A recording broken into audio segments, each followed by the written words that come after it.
Hello, everybody, and welcome to Friends of the Force, a Star Wars podcast. I'm your host, Brad. And I'm your host, Sarah. And happy book release day to Jedi Battle Scars, which is the sequel to Jedi Fallen Order and the precursor to Jedi Survivor, which is out in just over a month.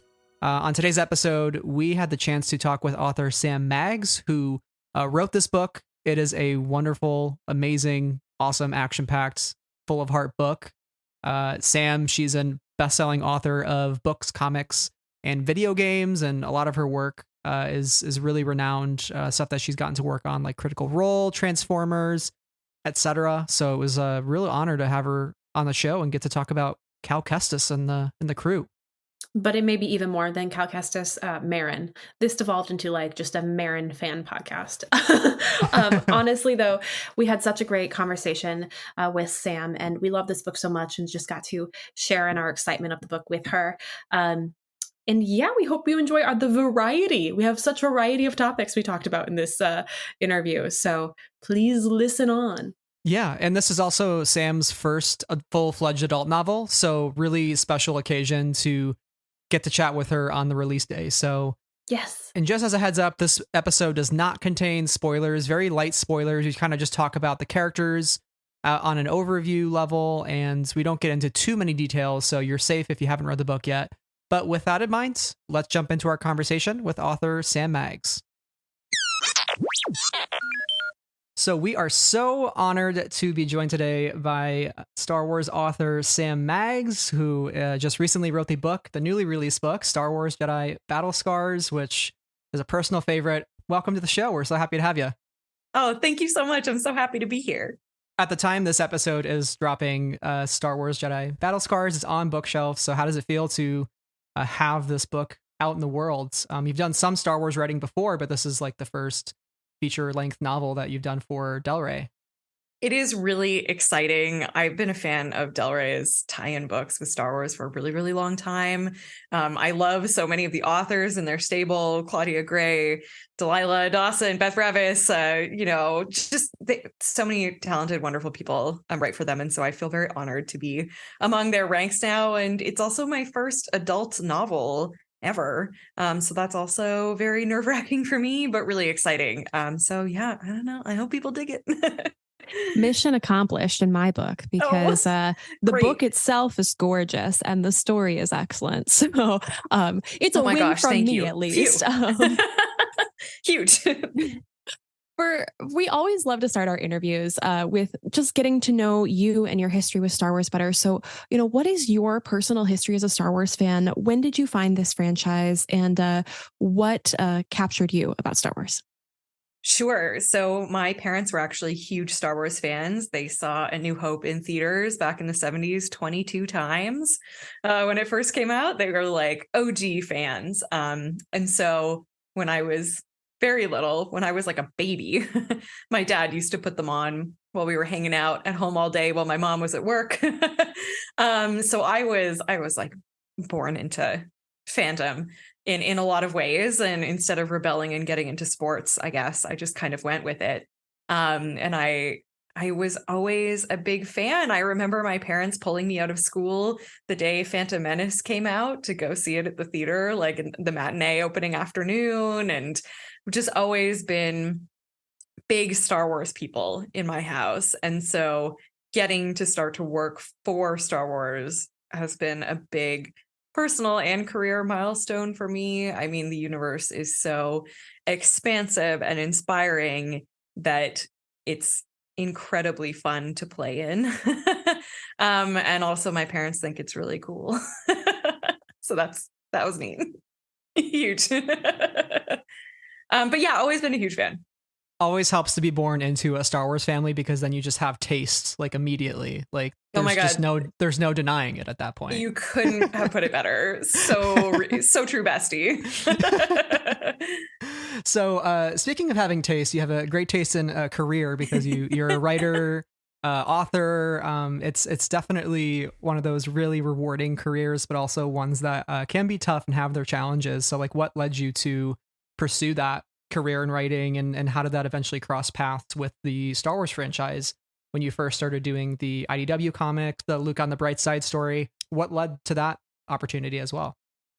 I've always been a huge reader. I'm an only child. And so I entertained myself a lot as a kid, disappearing into fantasy and sci-fi stories, whether they be through books or, I was a big TV gal, was always I was like a big fangirl of Stargate and lots of these other sci-fi properties that you could kind of disappear into. And I got into writing when I was really, really young, and it was just the thing that I always wanted to do and kind of the only thing that I was ever any good at, to be honest. So I did a bachelor's and a master's degree. And from there, moved on into writing professionally. And to your point, it can be kind of a difficult career. I have been very fortunate to have a lot of really wonderful mentors in all of the different industries that I've worked in over the years. So it's been great. And as for the Star Wars connection, I had been writing for IDW for some time when the Star Wars Adventures opportunity came up. I had done a significant amount of writing for their Marvel Action line, which was the equivalent of the Star Wars Adventures line, but for Marvel. They're sort of like all ages line. Wrote 11 issues of Marvel Action Captain Marvel for them. And when that ended, they approached me that they were looking for some shorts for the Star Wars Adventures line. And so that was how I got to pitch a very cute Luke and Leia story. I think that also was connected to Jedi Fallen Order because it took place on Bogano, my favorite planet from JFO, which was cool. And so it was a really neat opportunity to kind of get to dive into the Star Wars universe for the first time in print, which is cool. I worked a little bit, I forget the exact timeline, but I was around that time also working on a Star Wars video game briefly. So those two things kind of happened simultaneously. And it was just through folks that I had already worked with in games and in comics who knew my voice and knew what they were looking for, approached me about contributing. So yeah. You make a great point. Yeah. You make a great point. I think you're the Star Wars author who's written the most about Bogano at this point, right? Oh my gosh. Yeah, I think so too. Bogano expert, Nice. I think it's like an official title. With the exception of the game writers, I think you are correct. Valid, yes. For books at least. Yes, Right. totally. So, Jedi Fallen Order, icon, just brilliant in its own right. A great game. How did Battle Scars come about? How did this project find you? And what was your reaction to knowing that you'd be, bringing these characters and ushering them into a new era of their own journeys? I had been a big fan of JFO. I loved the game when it came out, and especially loved Marin. I think the second I finished playing the game, I tweeted, "Let me write the Marin book." And so I had been like really vocal in how much I enjoyed it and how much I enjoyed the characters. And Battle Scars, much like with the previous projects we were talking about, I was approached about Battle Scars by my editor, Tom Holler, who, this isn't really my story to tell, but I later found out that Tom was like, Sam is the only person to write this book. And then when Sam says no, we'll find someone else. But he was kind of like, this is the person. Like, Sam is the one who has to write this book. He felt really strongly and really passionately about that from the start, which I feel very touched and honored about, frankly. You'd have to ask him why, I guess, but maybe it was my unhinged tweeting about how big a fan I was of it. But I mean, I think in part it was because Respawn wanted to make canon the fact that Marin was pansexual, which they had always planned for her from the start.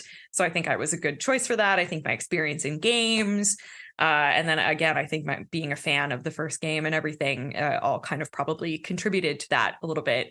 When I got the email from Tom, I melted down. I called my agent immediately, being like, "Make it happen." Like, yes. I don't care what you have to do. We're doing it. Whatever they want, I'll do it. Easiest yes ever. Easiest yes ever. So it was incredibly Yeah. exciting because like I am such a big fan of these characters that getting to do anything for them is wonderful. And frankly, getting to work with previously Del Rey, now Random House Worlds, was also very exciting for me because, like I said before, they put out such great quality sci-fi content that I was excited to work with the team there. Absolutely. I am such a fan. Like these bookshelves behind me have lots of stuff in them, but there's a bookshelf in another room that's all Star Wars. All Star Wars Yeah. canon. Oh my gosh, totally. So that was very exciting. Yeah, and I feel like I remember your initial tweet as well. And I feel like I remember talking about it amongst my friends and being like, we need a Marin book. We love Marin. So now, oh my gosh, now yes. that this has all happened, like with these characters, you know, and I think you mentioned in an interview with Amy Rickow as well that, you know, you were like, I'm going to write this character. I would love to write this character. You know, what were the most important elements for you to capture about Marin as you dove into her point of view in this story? Yeah, I really did manifest that for myself. And I support that. I love that. Thank you so much. I think what is most interesting for Marin is that Star Wars in general, we deal with a lot of characters who have a lot of trauma, have really been through it, but we're often seeing the way that they deal with it. I mean, the books are a little bit different because we do get to, you know, we have books like Phasma and Delilah's upcoming book about the Inquisitor, and you know, we get slightly different perspectives, but generally in Star Wars, we're talking about seeing things from the Jedi's perspective, or a Jedi's perspective. And we rarely, not only in Star Wars, but in books or media in general, I would argue, get to have a POV character who is a woman who is like kind of bad. Like Marin is like kind of evil a little bit in some ways. Like Dathomir is not a great place. Like her powers come from the dark side. The way that she thinks about things, the way she was raised, the way she deals with issues is just like fundamentally different from the way that Cal or Seer or even Grease, who is like a normie, would deal with these things. That's what was most fascinating for me about Marin, was being able to take a character who is essentially an anti-hero, who is trying to do good, but also like doesn't really know what that means, or is like forming her own definition of what that means, or doesn't really care about what other people think that means necessarily, in trying to do what is right for her. And also someone who has been living in a place of, for such a long time, all she did was stagnate and ruminate on her rage and her sadness. And the only people she really had around to talk about that were the Knight brothers, not great, and like Malicos, who encouraged all of the worst tendencies in her when it came to that and was manipulating her. So not really talking to her in good faith about it. Since then, the only other people she's had to talk about it really are Jedi. So what you know, what is that? How is she dealing with that internally? What things does she feel she's not allowed to say? What feelings does she feel like she's not allowed to have when it comes to trying to work through the fact that she's lost everyone she's ever loved? She's lost her planet. She's been taken away from her home. How does that manifest in both herself mentally and then physically as well?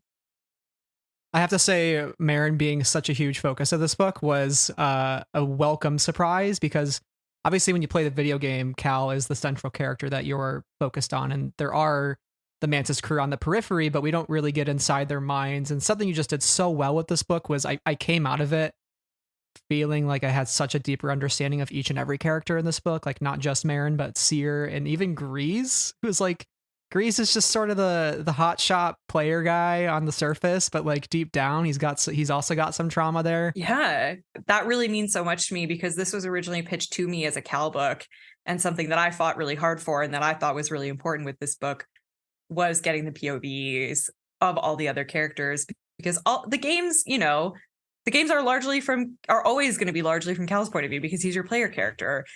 A book like this is really the only opportunity we ever have to kind of, or like a comic, like with Sears comic or whatever. These are the only opportunities that we have to dig into the thoughts, mental state, insight of the rest of the crew. It really was a unique opportunity to be like, I can take whole pages to just say, like, what is Seer thinking? You can't ever do that in a video game. Even if it was a Seer video game, you can't do that. So because necessarily the game is focused on action and having fun. That's not fun in a game. Like nobody wants that. So I think like I'm really pleased to hear you say that because it was really important to me.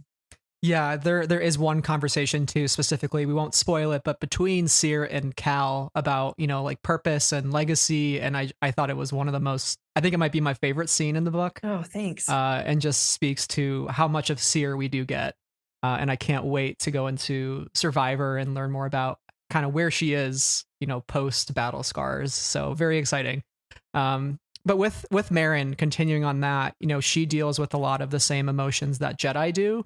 But she doesn't necessarily have that sort of central pillar that keeps the Jedi in line and that they kind of quote unquote worship or live by. She's on the darker side. She is fueled by hatred and rage. But somebody like Fret comes into her life and everything changes for Marin. Like, can that flame that might have been extinguished with the genocide on Dathomir, can that be relit? How does this other person make her feel? And has this other person experience some of the same sense of loss as she has? What did you want to convey about these characters through that relationship specifically and like how they find commonality with each other? I appreciate this question so much. And I think you really hit it bang on the head in your question, really, which is that Marin has, as we said previously, Marin's only really been able to talk about this grief and loss and tragedy and trauma that she's been through with Cal and Seer, who both are very much like, well, you can't be angry about it. You have to just accept, acceptance, and anger is a path to the dark side and you don't want to go down that road. But like Fret shows up and is like, I have also been through something horrible. And you're allowed to be angry about that. The first step in getting through stuff is anger. It's the first step is denial, but then you have to move into anger. And if you don't allow yourself to move through anger, you can never get to the rest of those healthier moments. And so all really Cal and Seer have kind of been telling her to do is like, just put it behind you, just move on, like, in whatever healthy way that you can. But Marin can't get there until she finds someone who essentially gives her permission to be angry that this happened to her, that it was unfair, that like this isn't the thing that anybody should have had to go through. And I think that is what Fret really provides for Marin. I think the other purpose that Fret really serves in the book is to expose a lot of the fractures that had already been formed between the members of the Mantis crew over the couple of years that had passed between JFO and Battle Scars. They've been through a lot, and they're sort of a lot of things that are bubbling under the surface, a lot of this turmoil, these arguments they haven't really wanted to have because those conversations are going to be hard and scary and maybe really sad and messed up and lead to other conversations that aren't so great. And so they've been kind of, in a lot of ways, just keeping that below the surface and denying it. Fret forces all of that to the surface much faster than I think may have happened otherwise.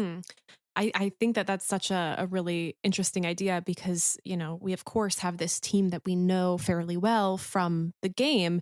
And then the opportunity of like getting to add a new person in there is getting to pick at them in a new way. And I just wanted to know, like, what was most exciting for you navigating the relationships between the Mantis crew that we already know and their varying motivations, and what was most important to you as you kind of crafted the tone of their interactions and the tone of the story so the readers felt like they were a part of this crew? I think that the most interesting thing about introducing Fret to the crew was basically taking all of the ways that the characters on the Mantis didn't really know that they were feeling and forcing them to confront it. So like if Cal is feeling a certain kind of way about seeing Fret and Marin together, like, why is that? If Seer finds it hard to trust her at first, what is that about? Like all of, if Marin is like, I want to hang out with you 24/7, like the second she shows up, like, why do we think that is? It was really interesting, to your point, to like pick at those threads in these characters in that kind of way, while also wanting to maintain that real found family feeling from the game, but while being true to the idea that family fights sometimes, you know? That was my doorbell. Sorry. Yeah, family does fight, and I think you did a great job not shying away from that. It's not always going to be sunshine and roses for the Mantis crew, especially when you have such different backgrounds for each and every one of those people. So I appreciated the authenticity of this book to be like, no, we're gonna get into really big arguments, and we're gonna need to like step aside for a minute to get our heads on straight and figure out if this is something we want to continue with. And I believe too, from the Survivor synopsis too, I'm not asking anything about that, but just the fact that it mentioned how the crew was a little bit split up. So going into this book, I was like, what could lead to that, you know? And I think you mentioning that there are fractures there, it just kind of speaks to how that might happen. And I think somebody too who is such a staple of the group and could prevent it from falling apart is Cal himself. I know we've gotten 20 minutes into this without really diving into Cal, but we love you, Cal. Sorry, Cal. Cal, sorry, you get 2 games, buddy. It's all right. Totally. But I think something that was great with Cal in this book was him kind of determining what his role the group is, and I think he sees himself as sort of the shield for everybody else. Yeah. And what was it like to dive into his story, specifically with him taking on more of a leadership role and growing as a character and really looking out for his friends without also going too far as to, go the Anakin route and be a little overprotective and fall to the dark side, like battling those emotions? I think the really cool thing about getting to explore Cal is that he's so earnest in JFO, even though he's been through so much. He's such a real earnest dude, in a way that I feel like we didn't get a chance to sort of delve into why that is in the game, again, necessarily, because the game is preoccupied with telling the game story and being fun to play, which is the purpose of books like this, and so it was cool to kind of get to dive into Cal's head and say like, okay, well, that earnestness comes from a place of always wanting things to be okay, always wanting to be okay for other people. And as you said, always wanting to be that shield, and not really taking the time to consider the ways in which that might make other people feel small, unnecessary, protected in a way they didn't necessarily ask for. And that's a hard thing to handle. I think like a real common theme among all the characters in this book, including the fifth brother, is that they're all trying to do the right thing. And they're all trying to do what they really firmly believe is the right thing for the future of the Jedi, basically, or their own personal futures, or the future of the Mantis crew. But oftentimes their decision about what that looks like doesn't or hasn't been taking into consideration what other people may have decided about that. And like, in what ways are those things going to be incongruous, Totally. And oh my gosh, so much to think about these characters. I know, which is so great. They're so interesting. I feel like I'm juggling a couple questions in my head, and I kind of want to jump to an idea that we've brought up a couple of times, which is the differences in opportunity between the video game format and the book format. And what both of these storytelling mediums can allow us to see of the characters, and also just show us as medium. And I'm wondering what sort of connections, whether they be kind of large story beats and ideas or minute details, did you want to kind of intentionally draw on from the JFO player experience to make fans of the game feel, like they were welcomed into the book and satisfied with the story, as well as making it accessible and enjoyable for people who may be brand new to these characters? Yeah, I mean, I obviously put in a salt joke about Grease. That was big for me. Needed to get that in there. Really important.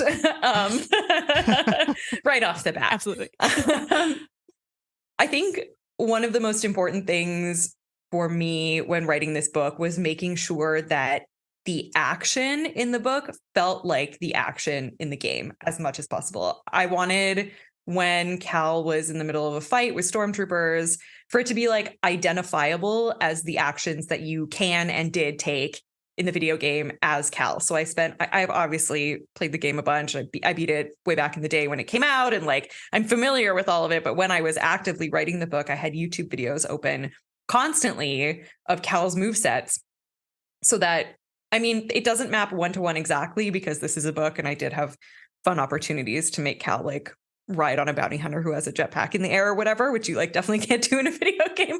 But for the most part, it was really, really important for me for those actions from the game to map almost directly onto the things that Cal does in the book in terms of his move set. I think that my history as a game writer was really helpful there, because I know how game writers write about the actions that characters take and the way that they describe them when playing. So that was really important to me, and it felt like the thing that was going to maybe connect it the most to the game and make people who played the game be like, hey, I did that. I know how to do that. I feel like I can see that in my head because I saw it in the game a bunch. The key to making sure that new people could come into this book without it feeling like impenetrable was making sure that it was a story that could stand on its own. Obviously, we're serving a lot of masters here. This is a book that takes place between 2 video games. It has to build on what has already existed. It has to set up what is about to exist without stepping on the toes of the themes and the stories and the character development that is going to happen in the game. But it also has to do that in a way where it is a story that has a complete beginning, middle, and an end that can be enjoyed as a standalone, that doesn't just feel like, oh, a bunch of stuff happens and now you have to go play the video game to like kind of find out. So that was a real challenge. I think we got there, but making sure that it really felt like its own cohesive story was important to making sure that as many people could enjoy the book as possible. And, hopefully we'll get some folks who read the book who haven't played the game who are inspired to do so afterwards. Yeah, and I think it's a really easy book to jump into as well, because immediately upon picking it up and starting it, the voice and the tone of the story are so strong and friendly and familial in a way because of the kind of characters that Cal and Marin are, and you bring them to life so vibrantly. I immediately thought as well with the action, I was like, oh, this is so visual. It's so fast paced and it's moving. So I think you nailed it on both fronts, especially considering I haven't. Oh, great. It's just a compliment hour. I'm sorry. But since I haven't. No, go on. I haven't played the game in a while, since it's been out. Yeah. I am a very casual gamer. So I played it, I completed it, I loved it, I cried, but I haven't had the opportunity to revisit it. So jumping in, I was like, totally. I feel like I'm back in this world pretty quickly and really refreshed and was remembering things. So 2 thumbs up for me. Oh, great. I'm so glad. Yeah, that's really lovely to hear. I think that's something that I try to bring to everything that I write, is that sense of sort of, humor and hope, which is common in the Star Wars universe in general anyways, which is great. But I appreciate hearing that. So thanks. Something that the book wasn't shy on either was humor. Specifically like with Grease and some of the things that he has to say throughout the book, because he just really speaks his mind sometimes. It's great. all the time? Yeah, all the time, pretty much. But he's also got he wears his heart on his sleeve when he needs to. But I knew this was going to be the case when I read Luke on the Bright Side, because I think that was the first time where I really read some of your Star Wars writing, and I was like, oh, we got to get Sam Meggs to write a book, because this is good. I want this as a full book. And we knew you'd bring that to Battle Scars. So like, how do you balance that comedic relief with this crew? Because again, they are such vastly different characters with different senses of humor, and we see that in the story. But also like balancing it with the bleak times that they're living in. They're on the run. They're trying not to be killed. There's a lot of danger on the road, including an Inquisitor. Like, there's a lot going on with them. Yeah, I mean, that means a lot to me. Luke on the bright side, I remember getting the proof of that book for the first time and looking at the titles of all the rest of the stories, and they were all like really serious things, like normal titles. And I remember emailing my editor being like, "Oh my God, I will change the title of my story. Like, this is kind of a joke. Like, don't even worry about it." And she wrote me back being like, "Don't you?" And I was like, all right, all right, it lives, I guess. we love a good pun here on the podcast. Like Great. we try. True. So we from one pun lover to another. Thank you so much. I appreciate that.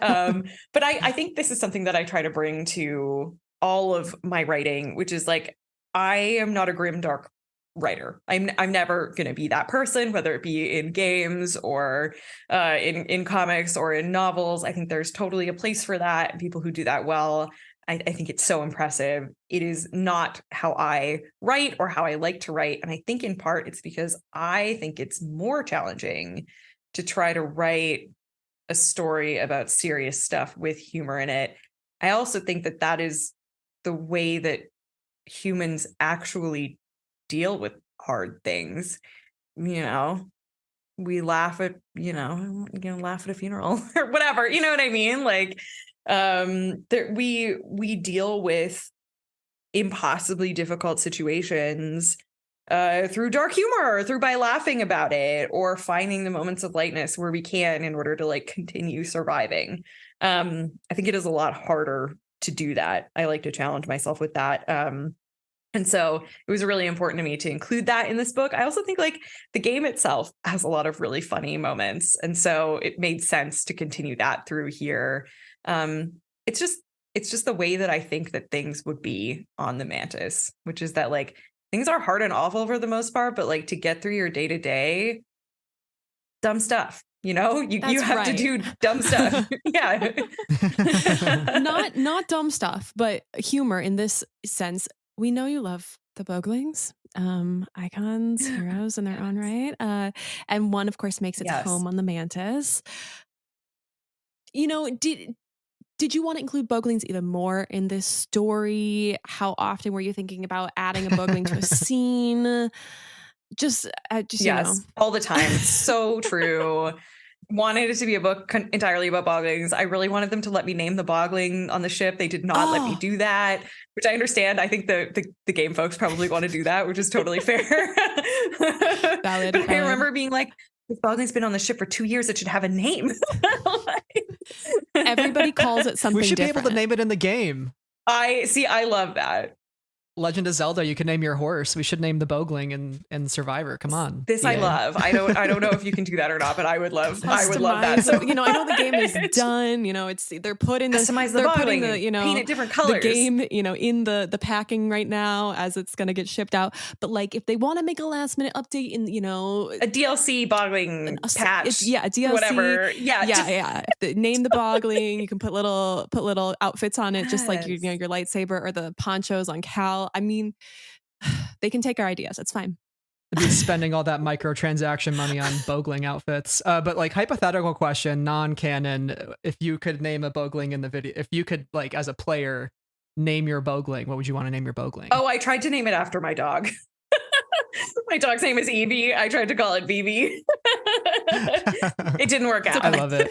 Yeah, that's great though. I did try to make a poncho joke in the book and it also got cut, but I made a joke about Cal wearing an armor poncho, which doesn't make any sense. I think and they were like, this doesn't make any sense. And I was like, I know. I think there is that's the joke. There's a reference to fashion choices though. Like while he's battling, something about the poncho. There's something there. Okay, great. The pink poncho, that did make it in there. I remember reading that. That was one of the many times I laughed. The Ogdo fashion. Yeah, exactly. Oh my gosh, so good. Speaking of Cal and him being a leader in this book, and I think Seer is another person in this book that really holds the crew together. And we've talked a little bit already about legacy and like the legacy of the Jedi and how much also like how much artifacts play a big role in this book. Why did it make sense for you to go to that point with the character and the sort of get into how did you get into her mindset of being like, I just lost Trilla.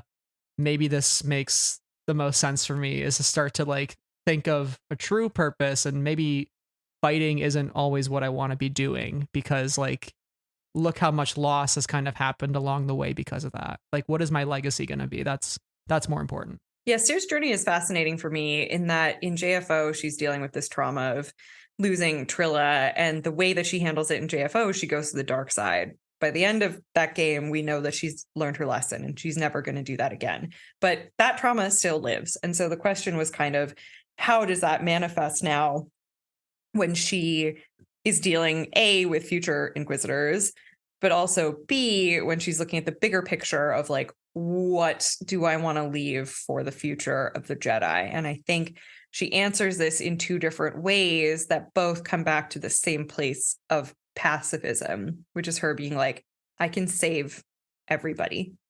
I can save everybody, which you can't. And also like, yeah. I need to set things up so that this never happens again, or so that there is a start point from which people can build in a way that like I think will prevent this from happening again, which again you can't know. All you can do is set up the building blocks in the way that you think is best, and people will do with that what they will, which is kind of the same thing you can say about reaching out a hand to an Inquisitor and saying like, I can help you. People will either be ready to accept that or they won't. They will take what you build and do what they will with it. And so that was really interesting. I think Seer almost goes from swinging too far in one direction to swinging too far in the opposite direction. And she needs to find that happy medium. I did an interview earlier today where the interviewer was like, Star Wars, characters not great at finding the middle ground. They're right. They're right. That's true. And I think that's sort of Seer's story here a little bit, Yeah, it's tough to be a pacifist when literally everybody in the galaxy wants to murder you, including bounty hunters and Sith. And if you're not willing to do what you have to do, how is that gonna that's gonna be bad too? And in what ways is that gonna be really bad? And speaking of Inquisitors as well, I mean, we've had so many appearances: Obi-Wan Kenobi, Jedi Fallen Order, Rebels, upcoming in Delilah Dawson's book, which you mentioned. Yes. What was it like to explore the fifth brother a bit more and tell a bit more of his story? It was really exciting. One of my favorite opportunities about writing Battle Scars was when Lucasfilm kind of came to me and was like, we want you to use the fifth brother, but we know that we don't know anything about him. So we want you to tell us more about him. Like, take him and run with him. Where does he come from? All we kind of know about him from Obi-Wan and from Rebels really is that he is a tough fighter, an aggressive fighter, who doesn't really get along with people. That's kind of all we have. We don't even know his species. And so it was a really cool opportunity to be like, what would cause, a Force user to end up like this? And listen, I gotta say, writing his POV chapters was really fun because the fifth brother makes some points. I personally think the Jedi Order sucked in a lot of ways. He was personally victimized by it in a way that impacted his feelings about them for life, which is not to say that I think he's right or that the Sith are right, but I think that the fifth brother thinks that he's the hero as much as Cal does. And it was cool to get to kind of indulge my, as we have this conversation, Brad is wearing a directed by Ryan Johnson sweatshirt from Super Yaki that I also own. It's a great one. It Very allowed soft. me, yes, it's, oh my God, so soft. And it allowed me to indulge my The Last Jedi love in being like, what sucked? The Jedi. Getting to write that out and be like, yeah, honestly, that did suck. Maybe something new should have been put in their place entirely. I got to kind of live that fantasy through the Fifth Brothers POV chapter. The legacy of the Jedi is failure. Anyway. Yeah, man. It's not great. It's not. They don't make it easy. I don't necessarily agree with Seer being like we should put all these Jedi artifacts together and people need a history to build from. But I also see why she sees that. that makes a lot of sense. And some people do feel that way. And, we leave the statues up to remember, but we should put them maybe in places that don't venerate them. Like it's that kind of thought and that kind of conversation that goes into all of this. So it was really fun to get to invent. And it's also fun as a Star Wars writer to get to leave your mark on the canon in some sort of like indelible way. And so like I got to invent the planet that the fifth brother is from. So, that's cool. Forever on Wikipedia. Success story. I don't know. That's pretty cool if you ask me. That's what I'm saying. Yeah. To wrap up, I kind of want to bring us all the way to the beginning to the dedication of this book, which is to everyone who has gone out in the world and found their own family. Sorry to spoil the dedication for anybody, but it's a good one and I want to talk about it. Found family is a really strong theme. And as we've talked about a bit throughout this conversation of the Mantis crew, what does found family mean to you? Why was it important for you to weave this theme into the story, and what do you hope readers take away from this book? As a queer person, I'm a lesbian. As a queer person, as a part of the queer community, found family is deeply important. A lot of people who go through the process of coming out in whatever way that may be for them find that they're the family that they were born into is not necessarily accepting of who they are.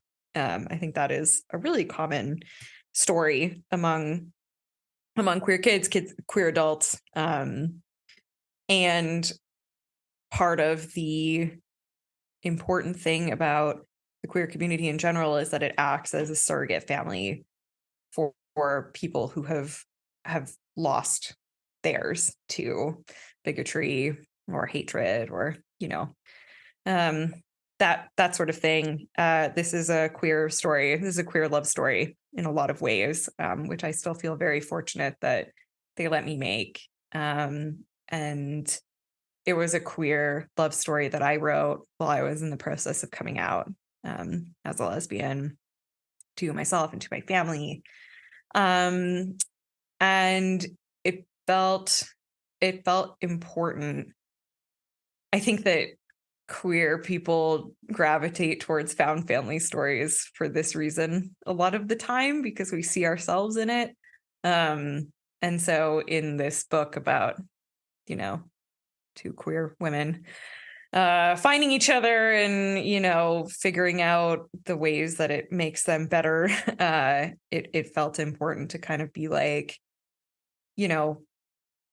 even if someone evil comes and murders your entire planet and or crash of fellow Force user children, there are people out there who will love you for exactly who you are, including your evil green witch magic. It felt important. Yes, yes, absolutely. That's the very relatable message. We've all got a little bit of green evil witch magic, Amen. Just need to love, you're right. Somebody to love all of our sides. No, I'm right there with you. Yeah, you get it. But I appreciate I appreciate that. Thanks. Yeah, it's I think when you put it that way, it's even more beautiful. And I really like, again, even though Cal is a central focus of this book, I think Marin really is a huge part of the story. And it's she really gets the shine.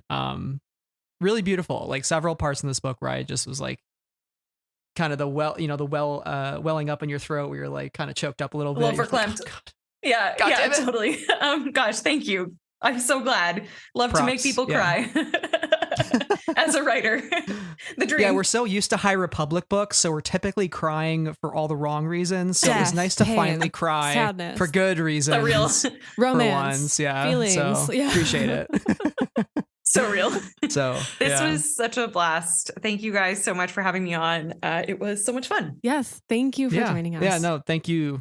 Absolutely. Well, for our listeners who want to follow more of what you're doing and your work, where can they find you online, and what else do you have that's in the pipeline that we should know about? Online, I'm just my name, Sam Maggs, SAMMAGGS on Twitter and Instagram. I'm Sam Writes a Lot on TikTok when I manage to force myself to make new TikToks instead of just watching them for 7 to 12 hours at a time.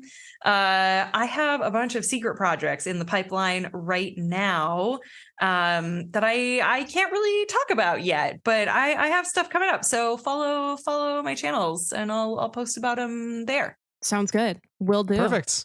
Can't wait. Thanks. Yeah, we appreciate you taking the time out of your day to join us. We can't wait for whatever's next for you. Hopefully it's more Star Wars. But until then, Sam, may the Force be with you. Always. And also with you.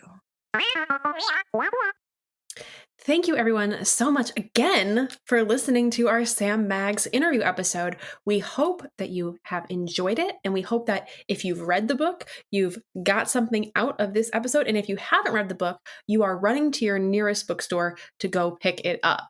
Yes, you should be doing so. And you should do so now, because if you read the book, you can catch our full spoiler discussion on the pod in the coming weeks. So Stay tuned. It's coming very soon. We love this book so much, and we have a lot to say about it. So thank you to Del Rey for sending us a review copy, and for Sam for coming on the podcast. If you want to hear more from us in the future, you can find us on Twitter, Instagram, and YouTube, where we have all of our latest updates on the pod.